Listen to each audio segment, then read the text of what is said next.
Assalamualaikum warahmatullahi wabarakatuh. Salam sejahtera bagi kita semua. Salam, Om Swastiastu, Namo Buddhaya, salam kebajikan. Sebelumnya perkenalkan, nama saya Muhammad Zainur Rahman dari Program Studi Pendidikan Informatika Fakultas Ilmu Pendidikan Universitas Trunojoyo Madura dengan NIM 20063110001. Video ini saya buat untuk menyelesaikan penugasan mata kuliah Teknik Animasi dengan dosen pengampu yaitu Bapak Muhammad Afif Effendi, Eskom MT. Di mana dalam video ini saya akan menjelaskan mengenai prinsip dasar komunikasi dan animasi beserta 12 prinsip dasar animasi. Untuk penjelasan secara detailnya, simak terus ya. Baik, untuk mempersingkat waktu, langsung saja di sini saya akan menjelaskan tentang prinsip dasar komunikasi dan animasi. Nah, hal pertama yang harus kita pahami terlebih dahulu yaitu pengertian prinsip dasar komunikasi. Komunikasi merupakan proses yang fundamental, di mana setiap aktivitas individu dalam lingkup pribadi, sosial, maupun pekerjaan tidak bisa dilepaskan dari yang namanya komunikasi. Komunikasi ini berasal dari kata komunis atau common yang berarti sama. Apabila kita berkomunikasi, maka secara tidak langsung kita sudah berusaha untuk mencapai commonness atau kesamaan makna. Nah, dalam prinsip dasar komunikasi yang harus dipahami, selain definisi atau pengertian di atas, ada beberapa bagian-bagiannya, seperti di bawah ini. Yang pertama, dimensi dalam definisi komunikasi. Yang kedua, definisi komunikasi.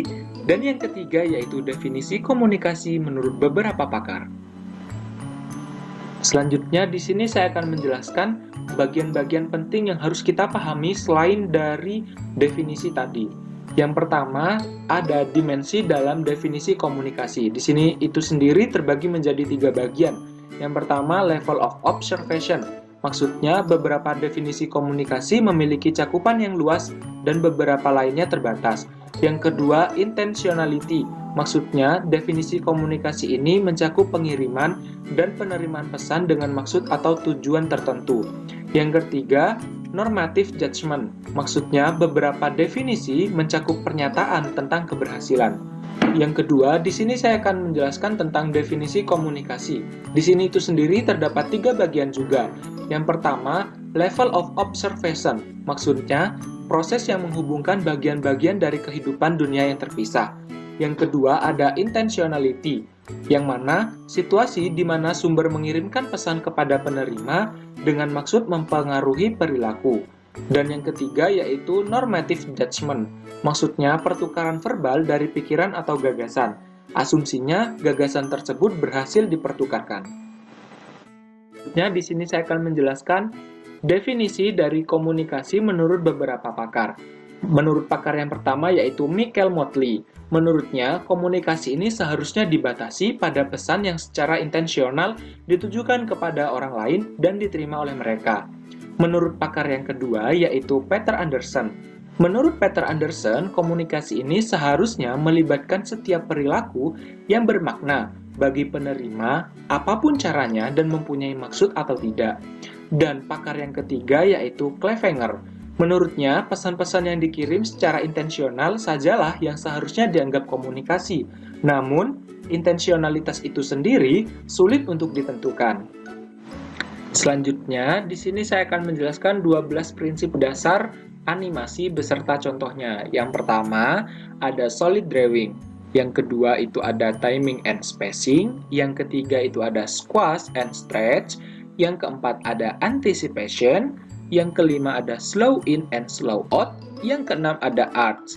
Sedangkan untuk yang ketujuh itu ada secondary action. Yang kedelapan follow through and overlapping action. Yang kesembilan straight ahead action and post to post. Yang kesepuluh ada staging. Yang kesebelas ada appeal. Dan yang terakhir ada exaggeration. Selanjutnya di sini saya akan menjelaskan prinsip dasar animasi yang pertama yaitu solid drawing. Adapun definisi dari solid drawing itu menggambar sebagai dasar utama animasi, memegang peranan yang signifikan dalam menentukan baik proses maupun hasil sebuah animasi, terutama animasi klasik. Adapun contohnya seperti yang ada pada layar ini. Selanjutnya di sini saya akan menjelaskan prinsip dasar animasi yang kedua yaitu timing and spacing. Di sini merupakan dua arti yang berbeda. Definisi dari timing adalah tentang menentukan waktu kapan sebuah gerakan harus dilakukan. Contohnya, seperti menentukan pada detik keberapa sebuah bola yang meluncur kemudian menghantam kaca jendela.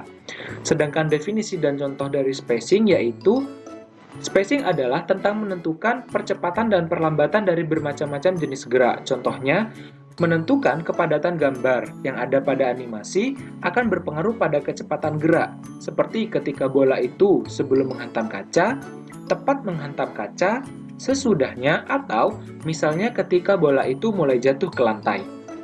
Adapun contoh gambar timing and spacing seperti yang ada pada layar ini. Selanjutnya, di sini saya akan menjelaskan prinsip dasar animasi yang ketiga, yaitu squash and stretch, di mana definisinya yaitu squash and stretch merupakan upaya penambahan efek lentur atau plastis pada objek atau figur sehingga seolah-olah ini memuai atau menyusut, yang akan memberikan efek gerak yang lebih hidup. Nah, penerapannya ini bisa melalui benda hidup ataupun benda mati. Jika benda hidup itu seperti manusia, binatang, yang mana nantinya akan memberikan enhancement sekaligus efek dinamis terhadap gerakan atau action tertentu. Jika pada benda mati, maka penerapannya ini akan membuat mereka seakan-akan tampak atau berlaku seperti benda hidup. Nah, contoh dari squash and stretch untuk benda mati yaitu ketika sebuah bola dilemparkan. Jika untuk benda hidup, yaitu sinergi bicep dan tricep pada manusia. Nah, contoh gambarnya seperti yang ada pada layar ini. Selanjutnya, di sini saya akan menjelaskan prinsip dasar yang keempat, yaitu anticipation. Definisi dan contoh anticipation. Definisinya yaitu anticipation boleh juga dianggap sebagai persiapan atau awalan gerak atau yang bisa yang kita kenal seperti ancang-ancang. Adapun contohnya yaitu seseorang yang bangkit dari duduk harus membungkukkan badannya terlebih dahulu sebelum benar-benar berdiri. Nah, contoh gambarnya seperti yang ada pada layar ini. Selanjutnya, di sini saya akan menjelaskan prinsip dasar yang kelima, yaitu slow in and slow out. Nah, definisi dari slow in and slow out ini yaitu menegaskan kembali bahwa setiap gerakan memiliki percepatan dan perlambatan yang berbeda-beda. Slow in terjadi jika sebuah gerakan diawali secara lambat, kemudian menjadi cepat. Sedangkan slow out itu terjadi jika sebuah gerakan yang relatif cepat kemudian melambat. Selanjutnya di sini saya akan memberikan contoh gambar slow in dan slow out. Contoh gambarnya seperti yang ada pada layar ini. Untuk contoh penjelasannya seperti berikut.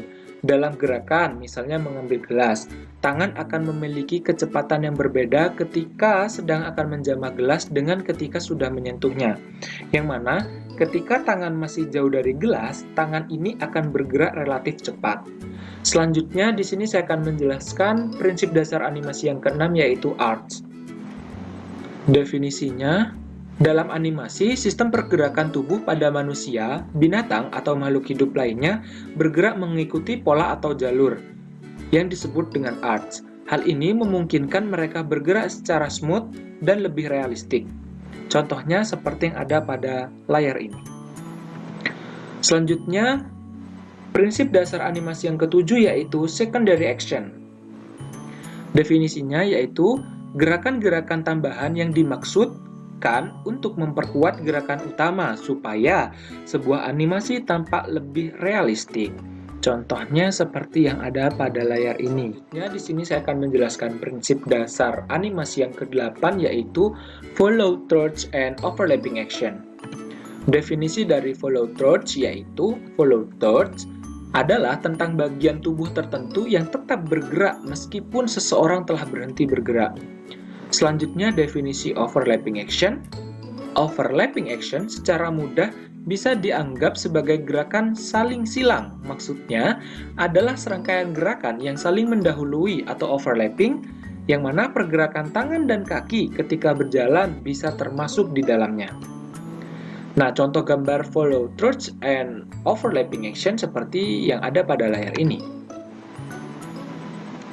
Selanjutnya, prinsip dasar yang ke-9 yaitu straight ahead action and pose to pose.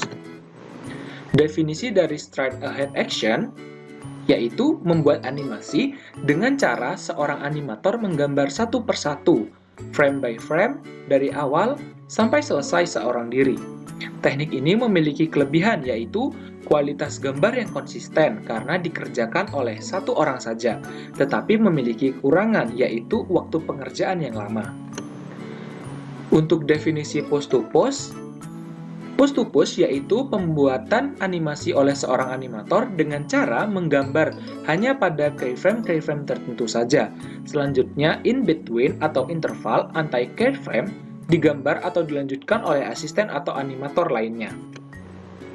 Sedangkan contoh gambar dari prinsip dasar ini yaitu seperti yang ada pada layar. Selanjutnya, prinsip dasar yang ke-10 yaitu staging. Pengertian dari staging yaitu dalam animasi juga meliputi bagaimana lingkungan dibuat untuk mendukung suasana atau mood yang ingin dicapai. Selanjutnya, prinsip dasar animasi yang ke-11 yaitu appeal.